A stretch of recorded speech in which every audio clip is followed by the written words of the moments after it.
ஜோதிட விதிகள்னா ஒரு ஜாதகத்தை எடுத்தோன்னே ஃபர்ஸ்ட் ஒரு சில பாயிண்ட் சொல்லணும். சொன்னதுக்கு அப்புறம் தான் அவங்ககிட்ட நம்ம கேள்வி என்ன, அவங்க கேள்வி நம்ம சொல்லிட முடியும். இருந்தாலும் ஒரு சிலர் குறுக்கு கேள்வி கேட்குறப்ப பதில் சொல்றதுக்கு முன்னால நாம கேட்கக்கூடிய கேள்விக்கு அவங்க ஆமான்னு சொன்னாங்கன்னா அந்த ஜாதகம் சரியான ஜாதகம் அர்த்தம். இதுக்கும் பாருங்க, சனி பகவான் எங்க உட்கார்ந்துருக்கார், அது லக்னத்துக்கு எத்தனாம் இடம், அந்த ஜாதகருக்கு அங்க என்ன உறவு. சனி பகவான் போய் லக்னத்துக்கு 6ஆம் இடத்துல உட்கார்ந்துருக்காரு அப்படின்னா 6ஆம் இடம் என்ன உறவு, தாய்மாமன் உறவு, மாமன் உறவு. அந்த மாமன் உறவு வீட்டில் ஒரு துர்மரணம் நடந்திருக்கும். துர்மரணம்னா விபத்தில் இருந்திருக்கலாம், சூசைட் பண்ணியிருக்கலாம், இளம் வயசுலயே மரணம் அடைஞ்சிருக்கலாம். இது எந்த ஜாதகத்தில் வேணா நீங்க மேட்ச் பண்ணி பாருங்க, மாமன் வகைராக்களில் நடந்திருக்கும். அதே மாதிரி 9ஆம் இடத்துல இருக்கு அப்படின்னா சனி தந்தை வழியில், அப்பா, சித்தப்பா, பெரியப்பா, இந்த வழியில கண்டிப்பா நடந்திருக்கும். 10ஆம் இடத்தில் இருந்தா மாமியார் வழியில் நடந்திருக்கும். அதுவே 7ஆம் இடத்தில் சனி இருப்பவர்களுக்கு ஒரு துர்மரணம் நடந்த வீட்டில் பொண்ணு அமைஞ்சாதான் உண்டு, இல்லைன்னா அமையாது. நீங்க தாராளமா கேட்கலாம்.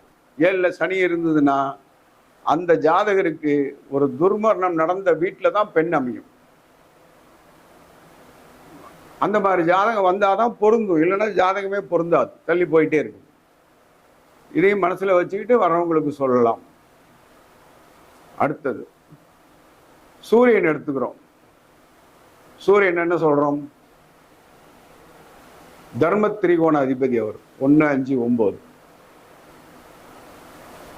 இவரு 5ஆம் இடத்துல இருந்தா பூர்வ புண்ணியம் நல்லா இருக்கும்.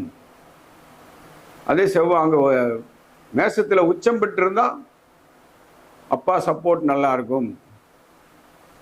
சூரியன் நல்லா இருந்தாவே அப்பா நல்லா இருப்பாரு, அப்பா சப்போர்ட் நல்லா இருக்கும், பூர்வீகம் நல்லா இருக்கும்னு சொல்றோம். இதையும் கவனிங்க, அப்படி சொல்லக்கூடாது. ஏன், சூரியன் ஆண் ராசியில் முதல் 3 டிகிரிக்குள் இருந்தாலும் பெண் ராசியில் கடைசி 3 டிகிரிக்குள் இருந்தாலும் இந்த ஜாதகரின் அப்பா குடும்பத்தை விட்டு பிரிஞ்சு போயிருப்பார். இறந்தும் போயிருக்கலாம், இல்லைன்னா இவர் இந்த குடும்பத்தை விட்டுட்டு வேற ஒருத்தரை கல்யாணம் மட்டும் போயிருக்கலாம். அப்போ சூரியன் உச்சம், சூரியன் ஆட்சி, இதெல்லாம் வேலையே இல்லை இந்த 1 டிகிரி 3 டிகிரிக்குள்ள நிற்கிறப்போ. அது மெயினா பார்க்கணும். ஆண் ராசி இங்கே லக்னத்தையோ 1, 2, 3 அப்படியெல்லாம் எடுக்கக்கூடாது. நமக்கு காலபுருஷ தத்துவப்படி ஆண் ராசி பெண் ராசின்னு எடுக்கணும். ஆண் ராசியில் முதல் 3 டிகிரி, பெண் ராசியில் கடைசி 3 டிகிரி. இதை நீங்க பார்த்துக்கணும். ஏன்னா ஒரு ஜாதகத்தை எடுத்தோம்னா ஒரு சிலத்தை நம்ம சொல்லிடணும் உடனே. அதே மாதிரி நான் எல்லா இடத்துலையும் சொல்றது உண்டு, குரு பார்த்தால் கோடி நன்மை, குரு பார்த்தால் கோடி தோஷ நிவர்த்தி. இது நார்மலா எல்லாரும் சொல்றது, நான் அது சொல்றது இல்லை. குரு பார்த்தால் கோடிகளில் நன்மை, அதாவது குரு பார்க்கும் இடத்தில் பொருள் காரகம் உயரும், உறவு காரகம் பாதிக்கும். அவங்கவுங்க ஜாதகத்தை செக் பண்ணி பாருங்க, இல்லைன்னா எனக்கு கூப்பிடுங்க. குரு எங்க இருக்கார், அவர் 5ஆம் பார்வையா உங்க லக்னத்துக்கு எத்தனாம் இடத்தை பார்க்கிறார், 7ஆம் பார்வையா எத்தனாம் இடத்தை பார்க்கிறார், 9ஆம் பார்வையா எத்தனாம் இடத்தை பார்க்கிறார்.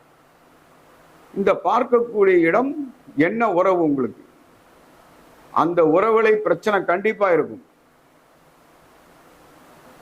இது நீங்க எத்தனை ஜாதகம் வேணாலும் செக் பண்ணீங்க, உங்களுக்கு சரியில்லைன்னா எனக்கு கூப்பிடுங்க.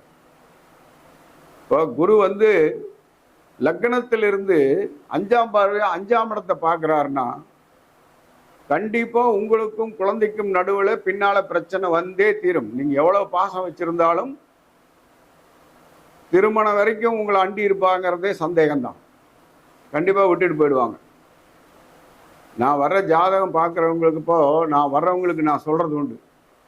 யாருக்கெல்லாம் 5ஆம் பார்வையோ அதான் 5ஆம் இடத்தை பார்க்குறாரோ இல்லை 7ஆம் பார்வையோ 9 ஏதோ ஒரு பார்வையில் 5ஆம் இடத்தை பார்த்தாருன்னா தயவு செஞ்சு பையனை நல்லா படிக்க வச்சிருங்க. எந்த சொத்துக்களையும் அவங்க பேரில் வாங்கிடாதீங்க, பின்னால் கஷ்டப்படுவீங்க அப்படின்னு வர ஜாதகம் பார்க்க வரவங்களுக்கு என்ன அட்வைஸ் பண்ணிருங்க. இது 100% நடக்கும். இல்லைங்கிறவங்க எனக்கு ஃபோன் பண்ணுங்க, பார்ப்போம். அதே மாதிரி ஒரு ஜாதகத்தை நீங்கள் கையில் எடுத்தோன்னு பாருங்க. அன்னைக்கு கோச்சாரம் நாடியில் என்ன சொல்றாங்க, நாடி விதிப்படி பார்த்தீங்கன்னா இன்னைக்கு கோச்சார சந்திரன் அடுத்து போய் யாரை தொட போறார்? நம்ம ஜாதகத்தில் ஜனன ஜாதகத்தை கொண்டு போயிடணும். இன்னைக்கு கோச்சார சந்திரனை அவர் போய் ராகு கேதுக்களை தொடராருன்னா அன்னைக்கு எந்த காரியம் பண்ணாதீங்க, போற காரியங்கள் தடைப்படும். அதையும் யோசனை பண்ணிக்கங்க. அதே மாதிரி இந்த எதிரடை நட்சத்திரங்கள்ல உங்க நட்சத்திரம் என்னவோ அதுக்கு 7 நட்சத்திரங்கள் எதிரடையில் வரும். அந்த 27 நட்சத்திரத்துல 7 நட்சத்திரம் உங்களுக்கு எதிரடையில் வரும். அந்த அன்னைக்கு நீங்க எந்த காரியத்தையும் செய்யக்கூடாது. ஒரு முக்கியமான வேலையை செய்ய போனீங்கன்னா நடக்காது. ஒருத்தரை பார்க்கணும், இன்னைக்கு போய் இந்த வேலையை அவர் பார்த்து முடிச்சுட்டு வரணும் அப்படின்னு நினைச்சீங்கன்னா அன்னைக்கு இந்த நட்சத்திரம் எதிரடை நட்சத்திரமாக இருந்தால் அந்த காரியம் நடக்காது. அப்படியே மீறி அவரை பார்த்தீங்கன்னாலும் அவர் முடியாதுன்னு தான் சொல்லுவார், பண்ணித்தரேன்னு சொல்ல மாட்டார். இதெல்லாம் முக்கியமா நீங்க கவனிக்க வேண்டியது, ஒவ்வொருத்தரும் கவனிக்க வேண்டிய சமாச்சாரம். ஏன்னா எல்லாரும் சொல்றதே சொல்லக்கூடாதுன்றதுக்காக தான் நான் வேற வேற ஐட்டங்கள் சொல்லிட்டு இருக்கேன். ஜோதிட விதிகள் சொல்லணும்னா எவ்வளவு சொல்லலாம், அதை ஒண்ணு பார்த்துங்க. அதே மாதிரி உங்களோட ஜாதகத்தை பார்த்த உடனே லக்னம் பார்க்குறோம்.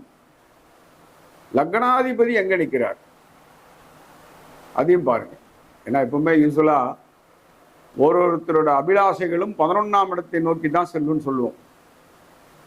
ஆனா லக்னாதிபதி எங்க இருக்காரோ அதை நோக்கித்தான் ஆசைகள் செல்லும். லக்ன புள்ளி அதிபதி எங்க இருக்காரோ அங்கதான் உங்களோட எண்ணங்கள் உட்காரும். உங்க எண்ணங்கள் அங்க இருக்கும். லக்னாதிபதி நிக்கிற வீட்டை நோக்கி உங்களோட செயல்பாடுகள் இருக்கும்.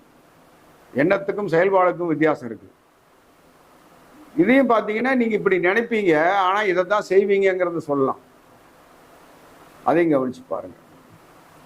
அதே மாதிரி இந்த நாடி விதிப்படி பார்த்தீங்கன்னா செவ்வாய் நின்ற வீட்டிற்கு 11ஆம் இடம் பாதிக்கும். அதையும் நீங்க கவனிச்சு பார்த்தீங்கன்னா 100% சரியா வரும். எங்க நிற்கிறாரோ அந்த வீட்டுக்கு 11ஆம் இடம் பாதிக்கும். அதையும் கவனிச்சு பாருங்க சார். ஒரு நிமிஷம்.